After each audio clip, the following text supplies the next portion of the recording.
मैं सरवत की अकामत गाह वाली गली में पहुंचा तो वहां भी मोहल्ले वाले 2-3 टोलियों की शक्ल में जमा आपस में बातें करते दिखाई दिए।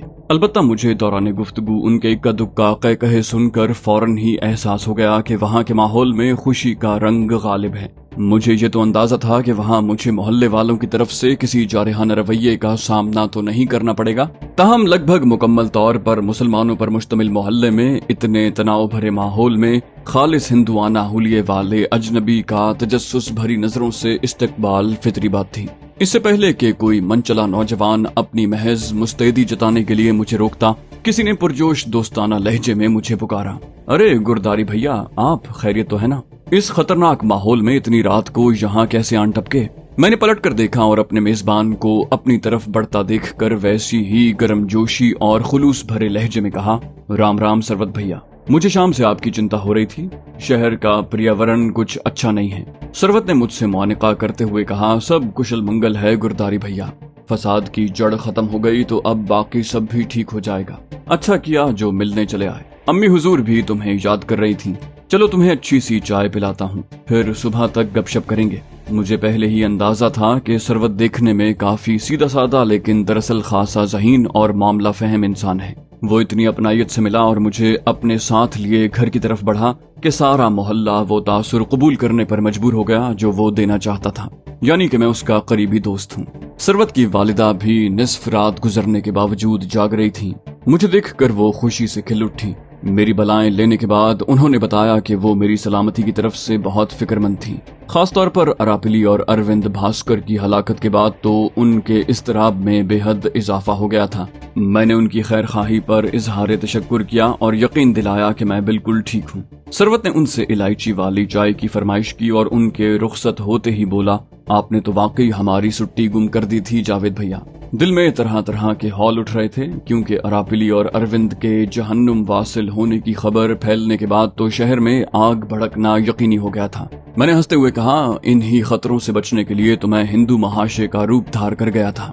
उन दोनों खबीसों को मेरी नजरों के सामने मौत के घाट उतारा गया था और मैं पुलिस की तरफ से वहां मौजूद सब अफराद को जाने की इजाजत मिलने तक वहीं फंसा रहा। मेरी ये बात सुनकर हैरत और हैजान की शिद्दत से सरवत का मुंह खुले का खुला रह गया। उसे अपने आसाब पर काबू पाने में कुछ देर लगी। बोला, जावेद भाई, क्या आपने अरापिली और अरविंद को वाकई अपनी आंखों के सामने गोलियों से छलनी होते देखा है? उफ खुदाया, कितना सनसनीखेज मंजर होगा वो। सोचकर मेरे रोंगटे खड़े हो गए हैं। काश मैं भी उस वक्त वहां मौजूद होता, लेकिन आपने साबित कर दिया कि डर और खौफ कभी आपके करीब से नहीं गुजरा। कदरे तवक्कुफ के बाद उसने कदरे चौंक कर कहा, अच्छा ये बताइए, क्या आपके ख्याल में अरापिली और अरविंद के कत्ल में वाकई आशुतोष का हाथ है? पुलिस का तो दावा है कि उसने कत्ल का एतराफ भी कर लिया है। मैंने इशारे उचकाकर कहा, मैं तो बस इतना कह सकता हूँ कि कातिल पूरी मंसूबाबंदी के साथ सिर्फ अरापिली और अरविंद को ही मारने आए थे। मैंने साफ देखा कि उन्होंने ब्रस्ट मोड पर स्टेन गन से ताककर दर्जन भर गोलियां चलाईं, जो सबकी सब गुरु और चेले के बदन में पैवस्त हुई। वो उन दोनों की हलाकत का यकीन कर लेने के बाद इत्मीनान से फरार हो गए। ये कार्रवाई करते हुए उन्होंने किसी भी तरह की बदहवासी या जल्दबाजी का मुजाहिरा नहीं किया। वो चाहते तो उन दोनों के ऐन पहलू में बराजमान आशुतोष को भी बाआसानी निशाना बना सकते थे। उन्हें स्टेन गन की नाल का रुख थोड़ा सा ही तो फेरना था। मैगजीन में तो अभी ढेरों गोलियां मौजूद थीं, लेकिन मुझे साफ लग रहा है कि उन्होंने पूरी एहतियात रखी कि कोई गोली आशुतोष की तरफ न जाए। हेजान आमेज नजरों के साथ मेरी बातें सुनने के बाद सरवत ने कहा, इसका मतलब है पुलिस वाले सच बोल रहे हैं। लेकिन मैं ये नहीं समझ पाया कि आशुतोष को अरापिली को कत्ल करवाने की क्या जरूरत पेश आ गई। वो तो उसका सरपरस्त था। अरापिली की वजह से महबूब नगर के हिंदू आशुतोष को भी अपना लीडर मानने लगे थे।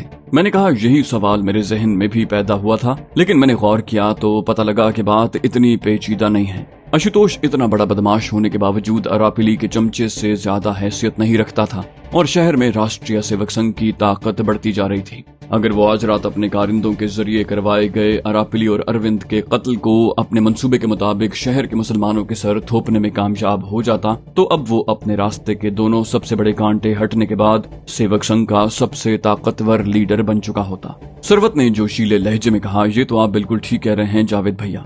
आशुतोष की ताकत को चैलेंज करने वाला तो और कोई नहीं, लेकिन लगता है अब उसने जो अंधेर मचा रखा था उसके खात्मे का वक्त आ गया है। पुलिस का दावा है कि उसने उन दोनों के कत्ल के अलावा बड़े बड़े डाकुओं की बहुत सी वारदातों का एतराफ किया है और उसकी हवेली से बहुत ही खतरनाक गैर कानूनी हथियार भी बरामद हुए हैं। मैंने कहा, बज़ाहिर तो यही लगता है कि इस बार आशुतोष पूरी तरह कानून के फंदे में फंस गया है, आगे खुदा की मर्जी। मुझे तो सबसे ज्यादा इस बात की खुशी है कि महबूब नगर की मुसलमान आबादी कम से कम फिलहाल तो मुनज़्ज़म कत्ल गारत और लूट मार से बच गई है। सरवत ने मेरी तायद की, बोला, इस पर तो हम पाक परवरदिगार का जितना शुक्र अदा करें कम है। मेरा ख्याल है अब आपको भी इस बहरूप से जान छुड़ा लेनी चाहिए। मैंने हंसते हुए कहा, जो हुक्म सरवत भैया, लेकिन मेरी एक फरमाइश है, तुम ये लिबास और तमाम लवाजिम मुझे ही सौंप दो, शायद फिर किसी मौके पर जरूरत पड़ जाए। सरवत ने कहा, कोई मसला नहीं जावेद भाई, आप ये लिबास ही नहीं वो पिस्तौल भी अपने पास ही रखें, जरूरत महसूस हुई तो मैं अपने लिए एक और मंगवा लूंगा। अब तो उस असलहे वाले से मेरी खासी बेतकल्लुफी हो चुकी है। मैंने उसे परमिट और बगैर परमिट वाले 8 तमंचों और 5 बंदूकों के गाहक दिलवाए हैं। मैंने खुशगवार लहजे में कहा, अगर ऐसी बात है तो फिर मुझे भी उसका पता बता दो, हो सकता है कभी बगैर परमिट हथियार की जरूरत पड़ जाए, मैं तुम्हारा हवाला देकर उससे अपने मतलब की चीज खरीद लूंगा। सरवत ने पुरजोश लहजे में कहा, हाँ भाई जरूर। उसका नाम रविंदर राव है और पत्थरगट्टी के इलाके में 4 मीनार रोड पर सबसे बड़ी असलहे की दुकान उसी की है। आप मेरे चचाजाद भाई की हैसियत से अपना तारुफ करवाना, वो आपसे पूरा ताउन करेगा। मैंने खुश होकर कहा, ये तो जबरदस्त बात है, मैं उससे जरूर मिलूंगा, ऐसे मामले में बंदा काबिल एतमाद होना जरूरी है। सरवत ने कहा, आप बेफिक्र हो जाएं, 2 नंबर असलहा बेचकर उसने मुझे अपना राजदार बना लिया है। फिर वो मुस्कुराते हुए बोला, उसने इकरार तो नहीं किया, मगर मेरा ख्याल है कि उसने हैदराबाद दक्कन पर कब्जे और निजाम राज खत्म करने के लिए दिल्ली की फौजी कार्रवाई के हंगामे में लूटे गए हथियार खरीद कर जखीरा कर रखे हैं, क्योंकि उसने जो तमंचे और बंदूकें फरोख्त की हैं उनमें से ज्यादातर पर निजाम सरकार के ठप्पे मौजूद हैं। मैंने कहा, ये तो बहुत काम की बात बताई तुमने, फिर तो वाकई वो बहुत पहुंची हुई चीज है। खैर रात बहुत हो गई है, हमारी वजह से अम्मी हुजूर भी तकलीफ उठा रही हैं, अब हम चाय पीकर आराम करेंगे। सरवत ने मेरी तायद की और चाय पीने के दौरान थोड़ी देर मजीद बातें करने के बाद हम सोने के लिए लेट गए। मैंने आंखें बंद कर लीं, लेकिन मेरा जहन इतनी जल्दी गाफिल होने वाला नहीं था। मुझे अब इस हिंदुआना भेस में रहने की वाकई कोई जरूरत नहीं थी, क्योंकि महबूब नगर में मेरी असली शक्ल सूरत पहचानने वाले दोनों खबीस जहन्नम वासिल हो चुके थे, जबकि मेरे अंदाजे के मुताबिक शहर की सूरत हाल भी बतदरीज मामूल पर आने वाली थी। लेकिन लोगों की खुसूसी तवज्जो से बचने के लिए ये आमियाना भेस बहुत मुनासिब है। फिर मेरा जहन पिछले चंद घंटों के दौरान रूनुमा होने वाले वाकयात दोहराने लगा और मैं इत्मीनान और मसरत से लबरेज दिल के साथ खुसूसी फजल खुदाबंदी का एतराफ करने लगा, जिसने मेरी नाकिस काविशों को कामयाबी से हमकनार कर दिया। इन्हीं ख्यालों में आंख लग गई। सुबह बेदार हुआ तो सरवत नाश्ते के बाद शहर के हालात मालूम करने बाहर चला गया था। उसने वापसी में खासी देर लगा दी थी। मैंने अपनी साबिका शक्ल बहाल करने और नहाने धोने के लिए गुस्ल खाने का रुख किया। मैं नया लिबास जेबतन करके कमरे में लौटा तो सरवत वापस आ चुका था। मुझे लगा कि मेरे चेहरे पर नजर पड़ते ही उसके लबों पर मानी खेस सी मुस्कुराहट उभरी है। मैंने बाल बनाते हुए कहा, कहाँ रह गए थे सरवत भाई, शहर की क्या खबरें हैं? उसने मुस्कुराते हुए कहा, अल्लाह का शुक्र है, शहर में अब तनाव का माहौल नहीं है। हिंदू आबादी में गम गुस्सा मौजूद है, लेकिन उनका निशाना मुसलमान आबादी नहीं। अरापिली और अरविंद के कत्ल में उसका हाथ होने के बारे में अब भी कुछ लोग शक व शुबे का इजहार कर रहे हैं, लेकिन एसीपी सतीश ने हथियारों का जखीरा शहर के बड़े सरकारी ओहदेदारों और मारूफ शहरियों के सामने आशुतोष की हवेली से बरामद किया है, जिससे बाजी आशुतोष के खिलाफ पलट गई है। वो अरापिली और अरविंद की हलाकत में मुलव्विस होने से फिलहाल इनकार कर रहा है, लेकिन एसीपी ने उससे उगलवा लिया है कि इलाके में पड़ने वाले डाकुओं की बेशतर वारदातें उसी की कारस्तानी है। मैंने कहा, इसका मतलब है अब उसका कम से कम 8-10 साल के लिए जेल की सलाखों के पीछे जाना यकीनी है। सरवत ने इस बात में सर हिलाया। कुछ देर के बाद वो उठकर दूसरे कमरे में गया और वहां से कई दर्जन गोलियां लाकर मेरे सामने बिस्तर पर डाल दी। मैंने सवालिया नजरों से उसकी तरफ देखा तो उसने दबी दबी मुस्कुराहट के साथ कहा, तमंचे के दोनों मैगजीन भर लें और कुछ गोलियां साथ भी रख लें, खाली हथियार किसी काम का नहीं होता। मैं लम्हे भर में सारी बात समझ गया। मुझे पहले ही इस तरफ तवज्जो देनी चाहिए थी। मैंने अपनी टोपी, पिस्तौल और खाली इजाफी मैगजीन बिस्तर के साथ वाली शीशे की पट वाली अलमारी में रख दी है। सरवत ने शायद वक्त गुजारी के लिए जायजा लिया तो यकलख्त मुझे इदराक हुआ कि मेरी बेपरवाही की वजह से सरवत को इस बात की सुनगुन मिल गई है जिसे मैं सीग़े राज में रखना चाहता था। एक मुकम्मल और एक निस्फ खाली मैगजीन की मौजूदगी उस जैसे होशियार शख्स को बहुत कुछ समझाने के लिए काफी थी। उसने पिस्तौल की नाल भी जरूर सूंघी होगी, जिससे रहा सहा राज भी फाश हो गया होगा। बज़ाहिर मेरा राज खुल चुका था, लेकिन मैंने फिर भी टटोलना चाहा कि उसे वाकई असल सच की सुनगुन मिल चुकी है या गोलियों की गैर मौजूदगी और पिस्तौल की नाल में बारूद की ताजा बू सूंघने की बुनियाद पर सिर्फ हवा में तीर चला रहा है। मैंने मुस्कुराते हुए कहा, आपका बहुत शुक्रिया सरवत भाई, मगर मेरा ख्याल है कि अब मुझे मजीद गोलियों की जरूरत नहीं पड़ेगी। जवाब में वो ज्यादा खुलकर मुस्कुराया और एतमाद से भरपूर लहजे में कहा, ये बात तो मैं भी मानता हूँ, आप तो पहले ही पक्का काम कर चुके हैं। मैंने उसे मजीद कुरेदा कहा, तुम कहना क्या चाहते हो भैया? कहीं तुम ये तो नहीं समझ रहे कि अरापिली और अरविंद को मैंने जहन्नम में पहुंचाया है? सारी दुनिया गवाह है कि उनके कातिल टोली की शक्ल में आए थे और उन्होंने स्टेन गन से गोलियां बरसाई थीं और अपना काम करके जीप में फरार हुए। मेरी कोई टोली है और ना मेरे पास कोई स्टेन गन या जीप है। सरवत ने मेरी बात सुनकर गौर से मुझे देखा। उसकी आंखों में उलझन नुमाया थी। फिर उसने मुदाफियाना लहजे में कहा, मेरे पास ये साबित करने के लिए कोई ठोस सबूत नहीं है कि ये काबिल फख्र कारनामा आप ही ने सर अंजाम दिया है, लेकिन मैं इतना जरूर जानता हूँ कि आप ऐसे कमाल के इंसान हैं जो कोई भी गैर मामूली कार्रवाई सर अंजाम दे सकते हैं। मैंने उसकी बेताबी और बेबसी का बदस्तूर मजा लेते हुए कहा, फिर भी कोई कयास आराई तो करो कि अगर ये सब कुछ वाकई मैंने किया है तो कैसे किया होगा। उसके चेहरे के तासुरात अचानक बदले और उसके लबों पर एक शरारत आमेज मुस्कुराहट उभरी। बोला, चले मैं हार मानता हूँ, मेरे पास इस मुहिम में का कोई हल नहीं, मगर क्या आप मेरे छोटे से सादा से सवाल का जवाब देना चाहेंगे? आप इतनी सारी गोलियां कहाँ खर्च करके आए हैं? ये मत कहिएगा कि आपने वो जरूरतमंदों में बांट दी हैं, क्योंकि आपका तमंचा बता रहा है कि ये पहले 2-4 घंटों में काफी मसरूफ रहा है। मुझे सवाल के जवाब में मुस्कुराता देखकर उसने बाकायदा इल्तिजा कर डाली। बोला, खुदा के लिए मेरे आसाब से न खेलें। जब से मैंने तमंचे का जायजा लिया है तजस्सुस के मारे एक एक पल गुजारना मुश्किल हो गया है। मैंने नरम लहजे में कहा, अच्छा ये बताओ कि क्या पुलिस की तरफ से कोई मजीद ऐलान भी किया गया है? सरवत ने चौंक कर मुझे देखा। कैसा ऐलान जावेद भाई? मैंने अपनी मुस्कुराहट को पूरी आजादी देते हुए कहा, वही ऐलान जिसमें तुम्हारे तमंचे की तमाम गायब गोलियों का मसरफ बताया गया हो। चलो यार, तुम भी क्या याद करोगे, मैं तफसील से बता देता हूँ कि मैं क्या करके आया हूँ। मैंने सरवत के चेहरे पर खुशी और जोश के आसार उभरते देखे। मैंने कहा, हुआ यूं कि मैं यहाँ से निकला और फिर भटकता भटकाता कपिल के क्रियाक्रम वाले मकाम तक पहुँच गया। इस हिंदुआना लिबास ने मुझे शक भरी नजरों से महफूज रखा। मैं हनुमान मंदिर वाले चौराहे पर इस्तादा तंबू में पहुंचा तो तुम्हारे बताए हुए हुलियों की मदद से पहचान गया कि वहां अरापिली, अरविंद और आशुतोष भी बराजमान हैं। मैं सूरत हाल भांपने और आखिरी रसूमात दरमियान में छोड़कर उठने पर तवज्जो का मरकज बनने से बचने के लिए काफी देर वहां बैठा रहा, मगर फिर मुझे पेशाब की हाजत महसूस होने लगी। मैंने कुछ देर तो बर्दाश्त किया, फिर उठकर बाहर जाना पड़ा। सरवत गहरी दिलचस्पी से गोया सांस रोके सुन रहा था। मैंने कहा, मैं तंबू के पीछे पेशाब करने चला गया। वहां अच्छा खासा अंधेरा था। मैं दीवार के पास बैठ गया। मैं फारिग होकर उठने ही वाला था कि मेरी नजर 40-50 गज दूर उगे दरख्त की तरफ उठ गई। मैंने देखा कि वहां अंधेरे में अंगारा चमक रहा है जो वक्फे वक्फे से हरकत भी कर रहा है। ये अजीब मंजर देखकर मैं चौंका। फिर मैंने तवज्जो से देखा तो पता चला कि वहां दरख्त के नीचे अंधेरे में कोई गाड़ी खड़ी है। ये भांप कर मेरी छठी हिस्स फड़की। मामला कुछ गड़बड़ है। ये कौन लोग हैं और यहाँ क्यों छुपे खड़े हैं? इनकी नीयत कुछ ठीक तो नहीं लग रही। सरवत ने मेरी बात मुकम्मल होते ही पूछा, तो अरापिली और अरविंद के कातिल पहले से वहां छुपे खड़े थे? मैंने कहा, हाँ। उनकी तरफ से शक शुबे का शिकार होने पर मैं मजीद तारीकी में एक झाड़ी के पीछे दुबक गया। मैं अपने अगले कदम के बारे में सोच ही रहा था कि मुझे तंबू की तरफ से एक शख्स आता दिखाई दिया। उसे देखकर मजीद चौंका। मैंने पहचान लिया था कि वो आशुतोष है। मुझे हैरत हुई कि वो इस तरफ कैसे निकल आया। फिर फौरन ही मुझे अपने सवाल का जवाब मिल गया। वो तेज तेज कदमों से दरख्त के नीचे पोशीदा जीप के पास पहुंचा और नजरों से ओझल हो गया। कदरे तवक्कुफ के बाद मैंने बात आगे बढ़ाई। कहा, मैं समझ गया था कि उस गाड़ी में मौजूद अफराद आशुतोष ही के कारिंदे हैं और उसी के हुक्म पर वहां छुपे खड़े हैं। कुछ देर उनसे बातें करने के बाद वो वापस तंबू में चला गया।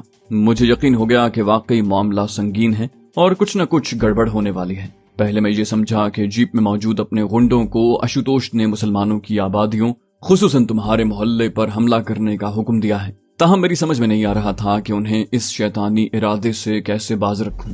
अभी मैं कोई तरकीब सोच ही रहा था कि जीप स्टार्ट हुई। मैं चौंका, लेकिन फिर मैंने देखा कि वो धीरे धीरे तंबू की तरफ बढ़ रही है। जीप की हेडलाइट्स बंद थीं और साफ लग रहा था कि उसमें सवार अफराद के इरादे ठीक नहीं हैं। इससे पहले कि मैं सूरत हाल समझ पाता, वो जीप रेंगती हुई ऐन मेरे सामने बमुश्किल 10-15 फुट के फासले पर आकर खड़ी हो गई। मैंने अपना सांस रोक लिया। मेरे देखते ही देखते जीप की अगली नशिस्तों से 2 अफराद उतरे और दबे पांव तंबू के पहले वाले हिस्से की तरफ चल पड़े। सरवत के चेहरे से गहरी दिलचस्पी नुमायां थी, ताहम उसने मेरी गुफ्तगू के तवातुर में खलल डालने की कोशिश न की। मैंने कहा उनके हाथों में मौजूद हलाकत खेज हथियार उनके इरादे बताने के लिए काफी थे। अलबत्ता उस वक्त मैं ये नहीं जानता था कि उनका निशाना बनने वाले शिकार कौन होंगे, लेकिन मुझे जल्द ही पता चल गया। उन्होंने अरापिली और अरविंद को उसी तरह छलनी किया जैसे मैं तुम्हें बता चुका हूँ। उन्होंने पहले कनात चीरने और फिर ताक ताक कर निशाने लगाने का काम इतने इत्मीनान और बेफिक्री से किया कि मुझे इस सूरत हाल के तज्जिए का कुछ मौका मिल गया। मैं इस नतीजे पर पहुंचा कि ये कत्ल गारत भी शहर की मुसलमान आबादी के खून की होली खेलने का एक हरबा है। कदरे तवक्कुफ के बाद मैंने अपनी मन घड़त कहानी आगे बढ़ाई। कहा लेकिन मुझे उस वक्त अपनी सलामती के लिए भी संगीन खतरा महसूस हुआ। अंदर लाशें गिरेंगी और उसके फौरन बाद पुलिस वाले और मुश्तइल हुजूम कातिलों की तलाश में उस तरफ आएगा। ये बदमाश तो जीप में बैठकर उड़नछू हो जाएंगे, जबकि मुझे फरार की मोहलत ही नहीं मिलेगी। मैं पिस्तौल कहीं फेंक भी दूं तो मुझे कातिलों का इत्तेफाकन पीछे रह जाने वाला साथी करार देकर पकड़ लिया जाएगा। मुझसे मेरी शनाख्त और वहां मौजूदगी का सबब पूछा जाएगा और तसल्ली बख्श जवाब न मिलने पर उनका शक जोर पकड़ जाएगा। ये खदशात इतने संगीन थे कि मुझे अपनी गर्दन बचाने की जो पहली तरकीब समझ में आई, मैं उसी पर अमल कर बैठा। मैंने लम्हा भर ठहर कर सरवत के चेहरे से अया बेताबी का जायजा लिया और फिर अपनी बात आगे बढ़ाई। मैं जीप के अकबी हिस्से में दुबक कर बैठ गया। मैंने सोचा था कि उन बदमाशों के साथ ही इस खतरे से भरपूर जगह से फरार हो जाऊंगा और आगे कहीं मौका मिलते ही चुपके से उतर जाऊंगा। सच्ची बात तो यह है कि वो बदमाश जैसे बेतहाशा गोलियां चला रहे थे, मुझे लगा था कि उन्होंने तंबू में जाने कितनी लाशें गिरा दी होंगी। ऐसे में वहां रुकना वाकई मौत को दावत देने के मुतरादिफ होता। सरवत जानता था कि मेरी कहानी अभी मजीद संगीन मोड़ मुड़ेगी, लिहाजा वो दम साधे सुनता रहा। मैंने कहा कुछ ही देर में वो दोनों अपना काम पूरा करके जीप में आ बैठे। मैंने अपने आप को अकबी सीटों के दरमियान अच्छी तरह पोशीदा कर रखा था। वो आंधी और तूफान की तरह वहां से रवाना हुए। उन दोनों बदमाशों ने वहां से फरार होते हुए अपना ताकुब रोकने के लिए थोड़ा आगे जाकर जीप रोकी और उतरकर अकब से गोलियां चलाने वालों पर फायरिंग की। इस दौरान में मुझे शक हुआ कि उन दोनों में से एक आशीष है। मेरी ये बात सुनकर सरवत चौंका और मेरी बात काट कर बोला, आशीष कपिल का चमचा? उन दोनों ने ही आप पर हमला किया था ना? मैंने कहा हाँ वही। बाद में मेरे शक की तस्दीक भी हो गई। शुरू में तो उन दोनों की तवज्जो वहां से जल्द से जल्द दूर निकल जाने पर थी, मगर थोड़ी देर के बाद वो पुरसुकून हो गए और इत्मीनान से आपस में बातें करने लगे। मैं कान लगाकर सब कुछ सुनने की पूरी कोशिश कर रहा था। उनमें से एक वाकई आशीष था, जबकि दूसरे को वो हिमांशु के नाम से पुकार रहा था। वो दोनों तेलुगु जबान में बात कर रहे थे, इसलिए मुझे उनकी गुफ्तगू तो बराए नाम ही समझ आ रही थी। ताहम उनकी बातों में बार बार अरापिली, अरविंद और आशुतोष का जिक्र आ रहा था। मैंने कदरे तवक्कुफ के बाद गुफ्तगू आगे बढ़ाई। कहा हमने कई मील का फासला तय कर लिया तो आशीष ने एक जगह जीप सड़क किनारे रोक ली। मैंने जीप से नीचे उतरने का सोचा, मगर फिर पता चला कि वो दोनों सड़क किनारे खड़े एक मोटरसाइकिल सवार से बातें कर रहे हैं। ऐसे में मैं जीप से उतरने की कोशिश करता तो मोटरसाइकिल वाले की नजरों में आ सकता था। आशीष और हिमांशु उससे कुछ बातें करते रहे। उनका पुरजोश लहजा बता रहा था कि वो उसे अपने कारनामे के बारे में बता रहे हैं। जीप एक बार फिर चल पड़ी। इस बार वो मोटरसाइकिल के पीछे चल रहे थे। इससे पहले कि मुझे उतरने का मौका मिल पाता, जीप मोटरसाइकिल के ताकुब में एक फाटक में घुस गई। एक छोटी सड़क पर कुछ आगे बढ़ने के बाद जीप एक ड्योढ़ी में घुसकर रुक गई और दोनों बदमाश एक खुले दरवाजे में घुस गए। मैंने ठहर कर सरवत के पुरतजस्सुस चेहरे का जायजा लिया और बात आगे बढ़ाई। कहा मौका मुनासिब समझकर मैं भी अपना तमंचा संभाल कर जीप से उतर आया। मैं फैसला नहीं कर पा रहा था कि मुझे यहाँ से निकल जाना चाहिए या इन बदमाशों के खिलाफ कोई कार्रवाई करनी चाहिए, जिन्होंने मजलूम मुसलमानों के खिलाफ अभी इतनी संगीन साजिश की है। असल मसला ये था कि मैं उन तीनों को हलाक भी नहीं करना चाहता था, क्योंकि उनकी मौत भी बिला झिझक मुसलमानों के खाते में डाल दी जाती। इस बार मैंने तवक्कुफ किया तो सरवत से रहा न गया। उसने जल्दी से पूछा, फिर आपने क्या किया जावेद भैया? मैंने कहा कुछ देर सोच विचार के बाद इस नतीजे पर पहुंचा कि फिलहाल यहाँ से जाने की बजाय छुपकर सूरत हाल को समझने की कोशिश करूं और उसके बाद कोई लाहे अमल मुरत्तब करने की कोशिश करूं। इस फैसले के बाद मैंने एहतियात से दरवाजे के अंदर झांका तो ये देखकर हैरान रह गया कि वो कमराए अदालत था। ताहम वो तीनों मुझे वहां नजर नहीं आए। जायजा लेने पर पता चला कि वो तीनों वहीं वाक़े एक कमरे में मौजूद हैं। कमरे के अंदर से उनके आपस में बातें करने की आवाजें आ रही थी। मैं दबे पांव अंदर दाखिल हुआ और जज की मेज के नीचे जाकर छुप गया। मैं वहां से भी उन तीनों की गुफ्तगू बखूबी सुन सकता था। لیکن سروت بھیا ایسے سننے کا کیا فائدہ جب باتوں کا مفہوم ہی سمجھ میں نہ آئے۔ سروت نے میری بات سن کر اس بات میں سر ہلایا اور مسکراتے ہوئے کہا، آپ ٹھیک کہہ رہے ہیں، لیکن براہ کرم آگے کا بتائیے، میرے خون کی گردش مسلسل تیز ہو رہی ہے۔ میں نے کہا اس وقت تک مجھے خود بھی سمجھ میں نہیں آ رہا تھا کہ ان سے اپنے مطلب کی بات کیسے معلوم کروں، لیکن پھر اللہ سبحانہ و تعالیٰ کو میری بے بسی پر ترس آ گیا۔ اچانک میں نے ایسی آواز سنی جیسے کوئی فون پر کال کرنے کے لیے ڈائل پر نمبر گھما رہا ہو۔ پھر میں نے ان میں سے تیسرے شخص کو فون پر بات کرتے سنا۔ میرے لیے چوکنا کر دینے والی بات یہ تھی کہ وہ ہندی میں بات کر رہا تھا۔ میرے کان کھڑے ہو گئے اور میں زیادہ توجہ سے اس کی باتیں سننے لگا۔ اس نے اپنا نام کیرتی بتایا اور پھر اپنائیت بھرے لہجے میں بتایا کہ وہ آج رات گھر واپس نہیں آ رہا، البتہ ناشتہ گھر آ کر ہی کرے گا۔ میں نے اپنی آدھی سچی آدھی فرضی کہانی آگے بڑھانے سے پہلے قدرے توقف کیا، پھر کہا، اس نئی پیش رفت نے میرے ذہن میں روشنی سی بھر دی۔ مجھے پہلی بات تو یہ معلوم ہوئی کہ ان تینوں میں سے کم ایک ہندی بولنا جانتا ہے، اور اگر کسی طرح موقع مل جائے تو میں اس سے پورا معاملہ پوچھ سکتا ہوں۔ دوسرا اہم انکشاف یہ ہوا کہ اس جگہ پر ٹیلی فون موجود ہے۔ کسی عدالت جیسی اہم جگہ پر ٹیلی فون کی موجودگی کوئی عجوبہ نہیں تھی، لیکن اس حقیقت سے باخبر ہوتے ہی میرے ذہن میں ایک خیال بجلی کی طرح چمکا۔ دراصل میں نے کپل کی آخری رسومات میں شرکت کے لیے جاتے ہوئے پولیس کا ایک انتباہی بینر پڑھا تھا جس میں اے سی بی کے دفتر کا فون نمبر بڑا بڑا لکھا ہوا تھا، جو میری یادداشت میں محفوظ ہو گیا۔ میں نے سوچا کہ اگر مجھے موقع مل جائے تو میں اے سی بی ستیش کو ٹیلی فون کر کے اس پوری واردات کے بارے میں بتا سکتا ہوں۔ میں نے دیکھا کہ سروت کے چہرے پر ایک بار پھر ہیجان بڑھنے لگا۔ میں نے بات جاری رکھی، کہا، لیکن پھر مجھے خیال آیا کہ ابھی تو میں خود پورے حقائق سے واقف نہیں ہوں، اے سی پی کو کیا بتاؤں گا۔ اس کا میرے پاس ایک ہی طریقہ تھا کہ میں ان تینوں کی آنکھ لگنے کا انتظار کروں اور پھر کیرتی کو گردن سے پکڑ کر ایک طرف لے آؤں اور تمنچا اس کی کھوپڑی پر رکھ کر سب کچھ اگلنے پر مجبور کر دوں۔ میں نے بات مکمل کی تو سروت نے پوچھا، تو پھر کیا آپ نے ان کے سونے کا انتظار کیا؟ میں نے نفی میں سر ہلا کر کہا، یک مجھے خیال آیا کہ اس طرح تو مجھے یہاں بہت دیر لگ جائے گی اور شہر میں مسلمانوں پر جانے کیا قیامت بیت چکی ہو۔ مجھے جلد از جلد فون کرنے کے لیے اے سی پی کو اصل صورتحال سے آگاہ کرنا چاہیے۔ میں فوراً ایک فیصلے پر پہنچا اور اپنا تمنچا گولی چلانے کے لیے تیار کر کے تیزی سے کمرے کی طرف بڑھا۔ اتفاق کی بات ہے کہ میں دروازے کے قریب پہنچا ہی تھا کہ عین اسی وقت ہمانشو باہر نکلا اور ہم ایک دوسرے کے آمنے سامنے آ گئے۔ یہ سب اتنا اچانک ہوا کہ مجھے سوچنے سمجھنے کا موقع ہی نہ ملا اور میں نے اسے واپس کمرے میں گھسنے سے روکنے کے لیے یک کے بعد دیگرے 4-5 گولیاں اس کے جسم میں اتار دیں۔ میں نے یہ ظاہر کیا کہ اپنی اس کارروائی پر مجھے ابھی تک تعجب ہے۔ اس کے ساتھ ہی میں نے بات آگے بڑھائی، کہا، ہمانشو گولیاں کھا کر فوراً ہی گر گیا، لیکن مجھے اب یہ فکر ستا رہی تھی کہ فائرنگ کی آواز سن کر اندر موجود بدماشوں کو سنبھلنے کا موقع نہ مل گیا ہو، لہٰذا میں ہمانشو کا جسم پھلانگ کر تیزی سے کمرے کے دروازے میں پہنچا۔ میں نے دیکھا کہ سامنے سیٹھی پر موجود آشیش جھک کر میز کی طرف ہاتھ بڑھا رہا ہے اور کیرتی نامی بدماش پھٹی پھٹی نظروں سے مجھے دیکھ رہا ہے۔ مجھے پلک جھپکتے میں معلوم ہو گیا کہ آشیش میز کے ساتھ استادہ سٹین گن اٹھانے کی کوشش کر رہا ہے۔ یہ دیکھتے ہی میں تیزی سے 3 قدم آگے بڑھا اور بغیر گنے ایک کے بعد ایک گولیاں چلاتا گیا۔ میں سانس لینے کے لیے رکا ہی تھا کہ سروت داد و تحسین کے ڈونگرے برسانے لگا۔ میں نے اسے بمشکل روکا، کہا، بھائی مجھے بات پوری کرنے دو، پھر جتنا جی چاہے خوش ہو لینا۔ تو بات یہ ہے کہ میں ان دونوں کو مارنے کا ارادہ نہیں رکھتا تھا، مگر صورتحال اچانک ایسا رخ اختیار کر گئی کہ مجھے گولی چلانی پڑی۔ لیکن اس کا یہ فائدہ ہوا کہ کیرتی بری طرح خوفزدہ ہو گیا۔ میں نے دیکھا کہ وہ پھٹی پھٹی نظروں سے کبھی آشیش کے تڑپتے پھڑکتے بدن کو دیکھ رہا تھا تو کبھی میرے تمنچے کی نال کو گھورنے لگتا۔ میں نے اس کی پتلی حالت کا فائدہ اٹھاتے ہوئے اسے ہدف بناتے ہوئے کہا، تمہارے پاس صرف 2 منٹ ہیں، مجھے بتاؤ کہ تم لوگوں نے کس لیے یہ قتل عام کیا ہے اور کیوں کیا ہے۔ یاد رکھو اگر جھوٹ بولا تو ان دونوں کی طرح جسم چھلنی کر دوں گا۔ میرے توقف کرتے ہی سروت نے پوچھا، پھر کیا اس نے آپ کی ہدایت پر عمل کیا؟ میں نے اس بات میں سر ہلایا، کہا، وہ واقعی کچھ زیادہ ہی ڈر گیا تھا۔ وہ مشین کی طرح کھٹ کھٹ بولتا چلا گیا۔